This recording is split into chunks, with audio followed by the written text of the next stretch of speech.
पहले हमने भगवान श्री कृष्ण के जीवन से जुड़े 14 रहस्यमयी तथ्य जिन्हें जानकर आप हैरान रह जाएंगे।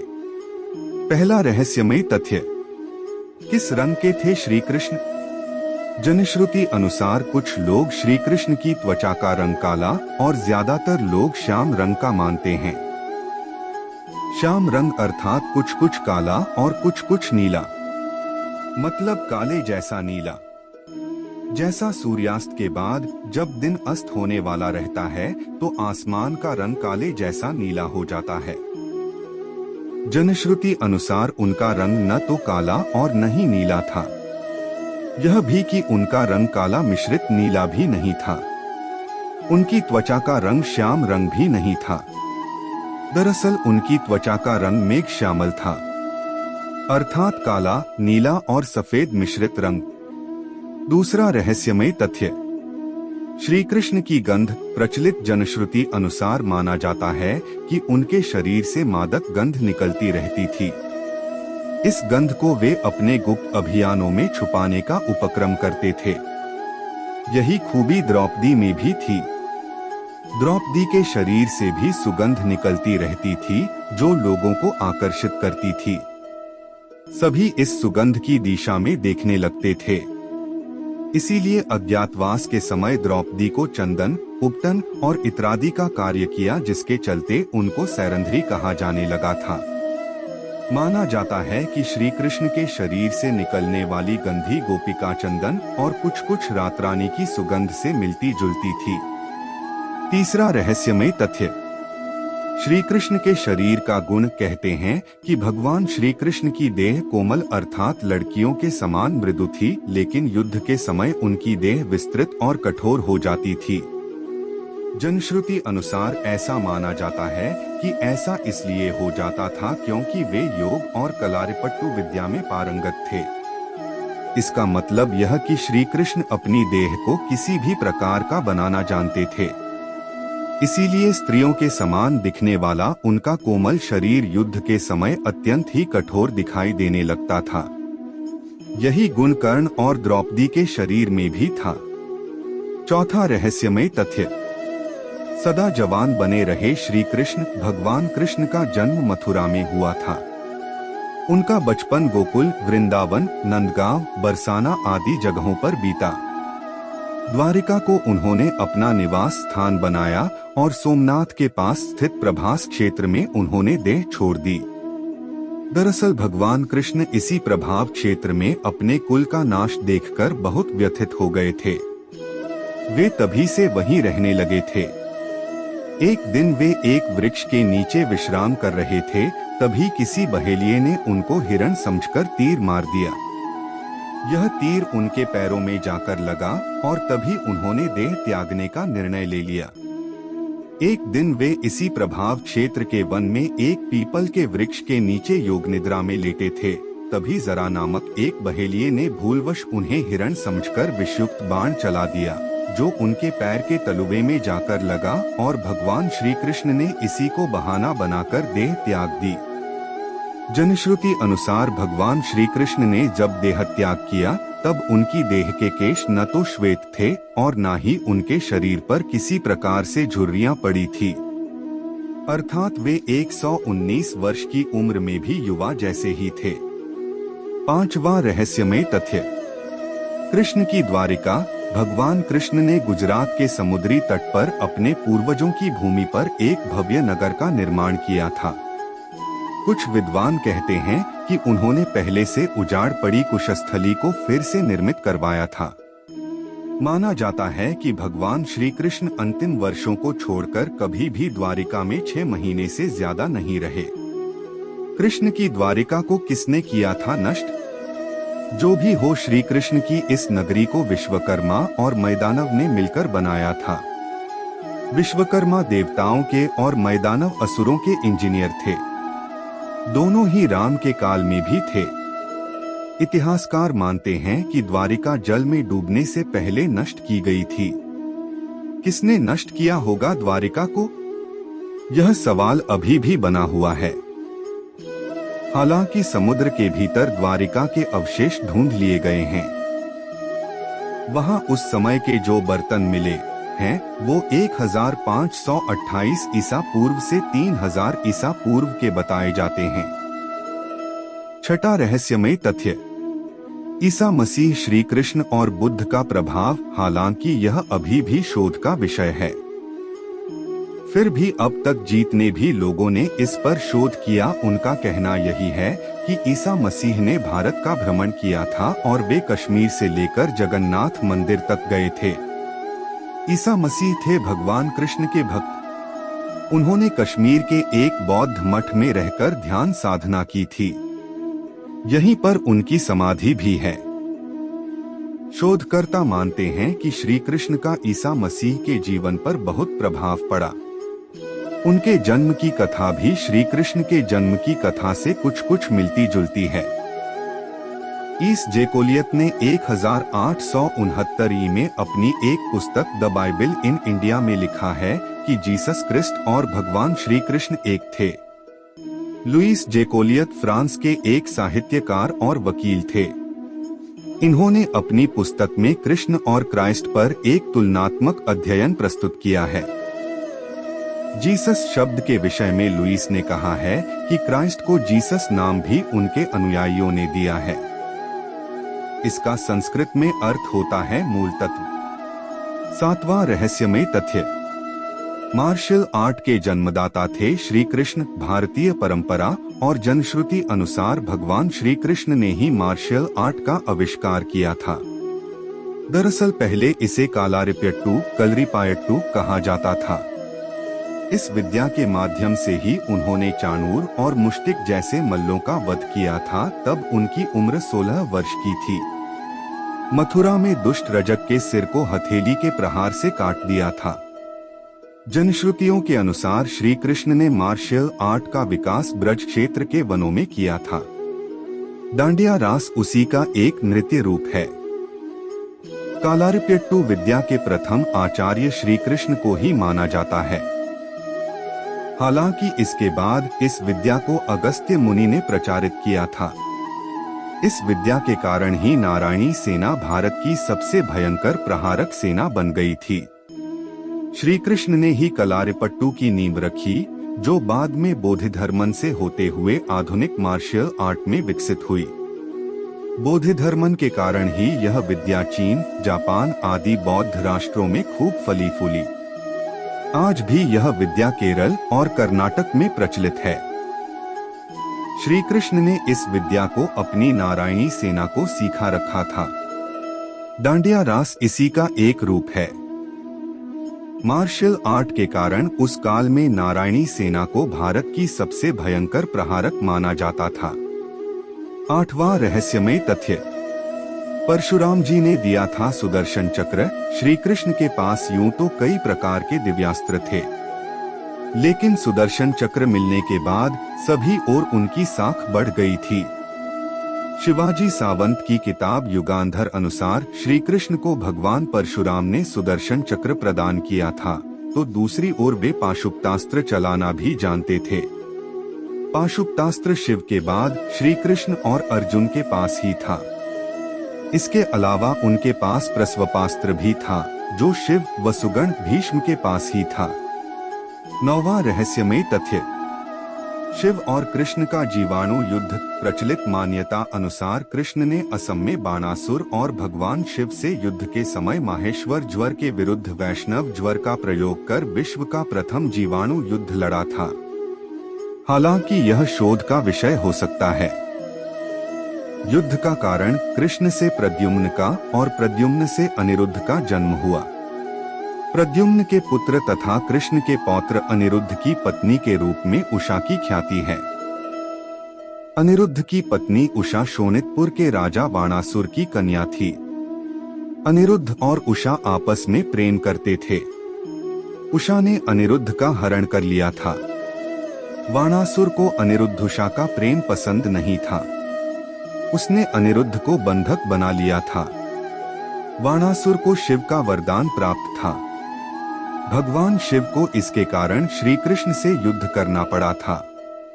अंत में देवताओं के समझाने के बाद यह युद्ध रुका था। श्री कृष्ण ने लड़े थे ये 10 प्रमुख युद्ध। भगवान श्री कृष्ण 64 कलाओं में दक्ष थे। एक ओर वे सर्वश्रेष्ठ धनुर्धर थे तो दूसरी ओर वे द्वंद्व युद्ध में भी माहिर थे। इसके अलावा उनके पास कई अस्त्र और शस्त्र थे। उनके धनुष का नाम सारंग था, उनके खड्ग का नाम नंदक, गदा का नाम कौमोदकी और शंख का नाम पांचजन्य था जो गुलाबी रंग का था। श्री कृष्ण के पास जो रथ था उसका नाम जैत्र, दूसरे का नाम गरुड़ध्वज था। उनके सारथी का नाम दारुक था और उनके अश्वों का नाम शैव्य, सुग्रीव, मेघपुष्प और बलाहक था। 10वां रहस्यमयी तथ्य। कृष्ण की प्रेमिका और पत्नियां। कृष्ण के बारे में अक्सर यह कहा जाता है कि उनकी 16,000 पटरानियां थी, लेकिन यह तथ्य गलत है। उनकी मात्र 8 पत्नियां थीं। कृष्ण की जिन 16,000 पटरानियों के बारे में कहा जाता है, दरअसल वे सभी भौमासुर, जिसे नरकासुर भी कहते हैं, उसके यहाँ बंधक बनाई गई महिलाएं थीं जिनको श्री कृष्ण मुक्त कराया था। ये महिलाएं किसी की माँ थी, किसी की बहन तो किसी की पत्नियां थी जिनको भौमासुर अपहरण करके ले गया था। दरअसल ब्रह्मवैवर्त पुराण, गीत गोविंद और जनश्रुतियों में इसका जिक्र है कि राधा, ललिता आदि उनकी प्रेमिकाएं थीं। राधा की कुछ सखियां भी कृष्ण से प्रेम करती थीं जिनके नाम निम्न हैं: चित्रा, सुदेवी, ललिता, विशाखा, चंपकलता, तुंगविद्या, इंदुलेखा, रगड़देवी और सुदेवी। ब्रह्मवैवर्त पुराण अनुसार कृष्ण की कुछ ही प्रेमिकाएं थीं जिनके नाम इस तरह हैं: चंद्रावली, श्यामा, शैव्या, पद्या, राधा, ललिता, विशाखा तथा भद्रा। माना जाता है कि ललिता नाम की प्रेमिका को मोक्ष नहीं मिल पाया था, तो बाद में उसने मीरा के नाम से जन्म लिया। श्री कृष्ण की प्रेमिका राधा का जिक्र महाभारत में कहीं भी नहीं मिलता है। इसके अलावा सबसे पुराने हरिवंश और विष्णु पुराण में भी राधा का जिक्र नहीं मिलता। भागवत पुराण में भी राधा का जिक्र नहीं है। ब्रह्मवैवर्त पुराण के बारे में कहा जाता है कि संभवत यह चाणक्य या गुप्त काल में लिखा गया था। 11वां रहस्यमयी तथ्य। कई लोगों को जीवित कर दिया था श्री कृष्ण ने। ऋषि सांदीपनी को जब गुरु दक्षिणा मांगने के लिए कहा गया, तब गुरु ने कहा कि मेरे पुत्र को एक असुर उठा ले गया है, आप उसे आपस ले आएं तो बड़ी कृपा होगी। श्री कृष्ण ने गुरु के पुत्र को कई जगह ढूंढ और अंत में वे समुद्र के किनारे चले गए, जहां से उन्हें पता चला कि असुर उसे समुद्र में ले गया है, तो श्री कृष्ण भी वहीं पहुंच गया। बाद में पता चला कि उसे तो यमराज ले गए हैं। तब श्री कृष्ण ने यमराज से गुरु के पुत्र को हासिल कर लिया और गुरु दक्षिणा पूर्ण की। इस तरह अर्जुन की 4 पत्नियां थीं: द्रौपदी, सुभद्रा, उलूपी और चित्रांगदा। द्रौपदी से श्रुतकर्मा और सुभद्रा से अभिमन्यु, उलूपी से इरावत, चित्रांगदा से बभ्रुवाहन नामक पुत्रों की प्राप्ति हुई। अभिमन्यु का विवाह महाराज विराट की पुत्री उत्तरा से हुआ। महाभारत युद्ध में अभिमन्यु वीरगति को प्राप्त हुए। जब महाभारत का युद्ध चल रहा था, तब उत्तरा गर्भवती थी। उसके पेट में अभिमन्यु का पुत्र पल रहा था। द्रोण पुत्र अश्वत्थामा ने यह संकल्प लेकर ब्रह्मास्त्र छोड़ा था कि पांडवों का वंश नष्ट हो जाए। द्रोण पुत्र अश्वत्थामा के ब्रह्मास्त्र प्रहार से उत्तरा ने मृत शिशु को जन्म दिया था, किंतु भगवान श्री कृष्ण ने अभिमन्यु उत्तरा पुत्र को ब्रह्मास्त्र के प्रयोग के बाद भी फिर से जीवित कर दिया। यही बालक आगे चलकर राजा परीक्षित नाम से प्रसिद्ध हुआ। परीक्षित के प्रतापी पुत्र हुए जन्मेजय। ऐसे कई उदाहरण हैं जबकि भगवान कृष्ण ने लोगों को फिर से जीवित कर दिया। भीम पुत्र घटोत्कच के पुत्र बर्बरीक की गर्दन कटी होने के बावजूद श्री कृष्ण ने उसे महाभारत युद्ध की समाप्ति तक जीवित रखा। 12वां रहस्यमय तथ्य। श्री कृष्ण का दिल हिंदू धर्म के बेहद पवित्र स्थल और 4 धामों में से एक जगन्नाथपुरी की धरती को भगवान विष्णु का स्थल माना जाता है। जगन्नाथ मंदिर से जुड़ी एक बेहद रहस्यमय कहानी प्रचलित है। स्थानीय मान्यताओं अनुसार कहते हैं कि इस मूर्ति के भीतर भगवान कृष्ण का दिल का एक पिंड रखा हुआ है, जिसमें ब्रह्मा विराजमान हैं। दरअसल जनश्रुति के अनुसार जब श्री कृष्ण की मृत्यु हुई तब पांडवों ने उनके शरीर का दाह संस्कार कर दिया, लेकिन कृष्ण का दिल पिंड जलता ही रहा। ईश्वर के आदेशानुसार पिंड को पांडवों ने जल में प्रवाहित कर दिया। उस पिंड ने लट्ठे का रूप ले लिया। राजा इंद्रद्युम्न, जो कि भगवान जगन्नाथ के भक्त थे, को यह लट्ठा मिला तो उन्होंने इसे जगन्नाथ की मूर्ति के भीतर स्थापित कर दिया। उस दिन से लेकर आज तक वह लट्ठा भगवान जगन्नाथ की मूर्ति के भीतर है। हर 12 वर्ष के अंतराल के बाद जगन्नाथ की मूर्ति बदलती है, लेकिन यह लट्ठा उसी में रहता है। हालांकि यह शोध का विषय हो सकता है। 13वां रहस्यमयी तथ्य, नहीं हुआ था यदुवंश का नाश। महाभारत युद्ध की समाप्ति के बाद जब युधिष्ठिर का राजतिलक हो रहा था, तब कौरवों की माता गांधारी ने महाभारत युद्ध के लिए श्री कृष्ण को दोषी ठहराते हुए शाप दिया कि जिस प्रकार कौरवों के वंश का नाश हुआ है, ठीक उसी प्रकार यदुवंश का भी नाश होगा। शाप के चलते श्री कृष्ण द्वारिका लौटकर यदुवंशियों को लेकर प्रभास क्षेत्र में आ गए। कुछ दिनों बाद महाभारत युद्ध की चर्चा करते हुए सात्यकी और कृतवर्मा में विवाद हो गया। सात्यकी ने गुस्से में आकर कृतवर्मा का सिर काट दिया।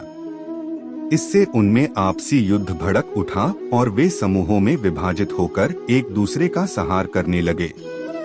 इस लड़ाई में श्री कृष्ण के पुत्र प्रद्युम्न और मित्र सात्यकी समेत सभी यदुवंशी मारे गए थे।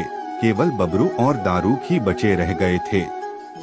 यदुवंश के नाश के बाद कृष्ण के ज्येष्ठ भाई बलराम समुद्र तट पर बैठ गए और एकाग्रचित्त होकर परमात्मा में लीन हो गए। इस प्रकार शेषनाग के अवतार बलराम जी ने देह त्यागी और स्वधाम लौट गए।